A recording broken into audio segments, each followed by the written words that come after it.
देखिए हर खबर यहीं पर, सब्सक्राइब कीजिए TV9 भारतवर्ष। पवन जी, अगर उस डोमेन की बात की जाए जिसका हम बात करते हैं, साइबर की या टेक्नोलॉजी की, तो क्या वहां पर हम पूरी तरीके से आत्मनिर्भर हो सकते हैं? देखिए, आत्मनिर्भर हो सकते हैं, लेकिन तैयारी और बहुत ज्यादा मेहनत की आवश्यकता है। क्यों? क्योंकि अभी तक भारत इस कगार पर तैयार नहीं था कि देखिए कल हो सकता है हम पर साइबर आक्रमण हो जाए। यही कारणवश है कि जब मैं चीन और भारत के जो कानून हैं उनकी तुलना करता हूं, तो मैं पाता हूं कि चीन भारत की तुलना में थोड़े आगे चल रहे हैं। उनके पास 3 साइबर सुरक्षा संबंधी कानून है, भारत के पास कानून ही नहीं है। भारत अभी भी एक राष्ट्रीय साइबर सुरक्षा नीति 2013 पर जड़ा हुआ है, जो एक कागजी घोड़ा बनकर रह गई है।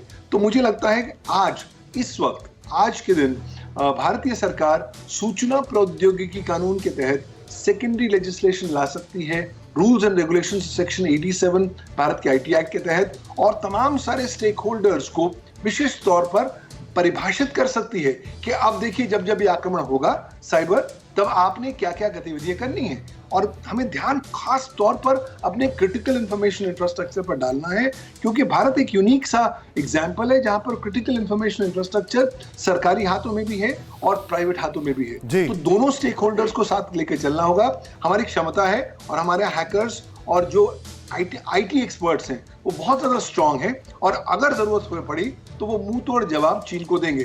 लेकिन फिर भी हम एकदम हवा में खुश ना हो, तैयारी करते चलें, और उस तैयारी के लिए कहीं ना कहीं अब आज ये जरूरत आन पड़ी है कि भारत एक साइबर आर्मी का गठन करे, जो भारत के साइबर सॉवरेन इंटरेस्ट को 24 घंटे प्रोटेक्ट कर सके, संरक्षित रख सके। सर, आप जो बता रहे हैं बड़ी महत्वपूर्ण चीज है, लेकिन मैं यहां पर एक और बड़ी खबर बताना चाहूंगा। अमेरिका ने चीन से ट्रेड डील का रास्ता बंद किया है, इस वक्त की बड़ी खबर। और मैं चीन से बात तक नहीं करना चाहता हूं, ये प्रेसिडेंट ट्रंप ने कहा है। जनवरी में हमने चीन से बड़ी डील की थी।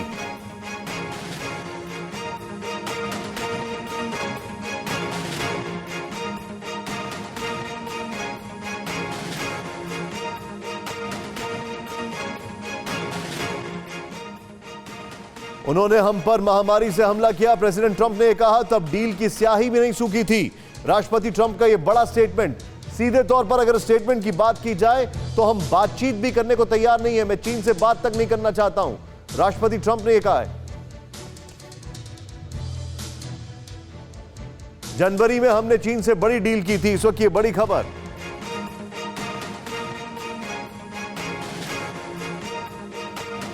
सीधे चलूंगा मैं सुमित के पास। सुमित, ये बहुत बड़ा स्टेटमेंट है जो प्रेसिडेंट ट्रंप का आया है।